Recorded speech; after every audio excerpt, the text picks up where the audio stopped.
Javier Agirre eta Jonatan Labilla itzultzaileek Epikuroren zoriontasunaren defentsan liburuaren bertsio berria aurkeztu dute.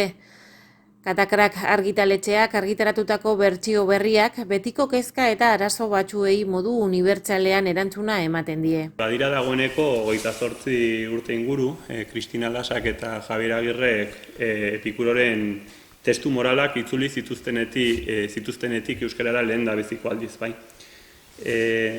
Iralka eta Erein argitaletxetan. Bertsio horiek aspaldi deskatologatu ziren eta abagunea probestuta, katakraki esker euskal bertsio berri bat sortu dugu.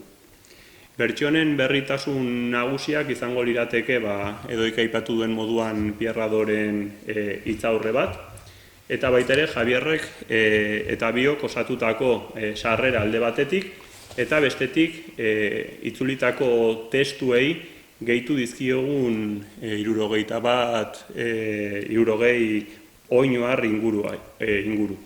Horien guztien helburua izango litzateke beti ere Epikuroren pentsamendua eta bereziki pentsamendu etikoa irakurleari hurbilagotzea. Epikuroren testu moralen bertsio berri honek azken finean betiko kezka eta arazo batzuei modu unibertsalean erantzuna ematen die. Bereziki eta hori Pierradoten planteamenduarekin oso ongi uztartzen da, nola bizi galderari erantzuten dio, ez da? Epikuroren garaia ziurgabetasun politiko garaia da. Zeinetan hiritarrek askotan ez dakite zer espero etorkizunaren inguruan, erakundeen inguruan, eta Epikurok ataka horretan edo testu inguru horretan eskaintzen ditu hainbat pista, hainbat gogoeta, hiritarra ongi bizi dadin eta ahalik eta autarkikoen edo autoeskia izate aldera. Kontuan hartu behar dugu Epikuro hedonista dela, hau da aldarrikatzen du zoriontasuna batez ere plazeran datzala, baina plazera ulertu behar da kasu honetan minik ez sentitzean, bai?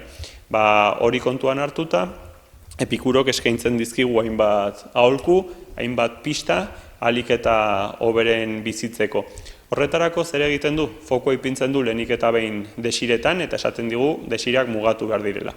Desira natural eta beharrezkoak asebete behar ditugu, natural baina ez beharrezkoak mugatu behar ditugu, eta desira artifizialak alde batera utzi behar ditugu. Era berean, Epikurok hainbat argudio eta arrazoi bide ematen dizkigu, hainbat superstizio eta gure arimaren lasaitasuna galarazten dituzten hainbat uste faltsu eta superstizio zokoratzeko.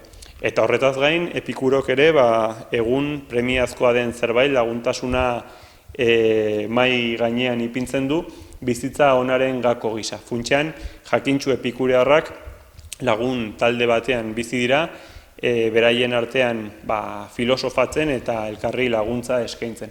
Horregatik, naiz eta Kristo aurreko laugarren mendeko autore bat izan, pentsatzen dugu Javierrek eta biok oraindik irakaspen handiak ditula eta pistatxo garrantzitsuak guri eskaintzeko modukoak. Azken urteotan testu desberdinak eta autore desberdinak itzule ditugu, besteak beste Aristotelesen testuak, Platonenak, eta gure azkena izan da Epikuroren menekeorentzako gutuna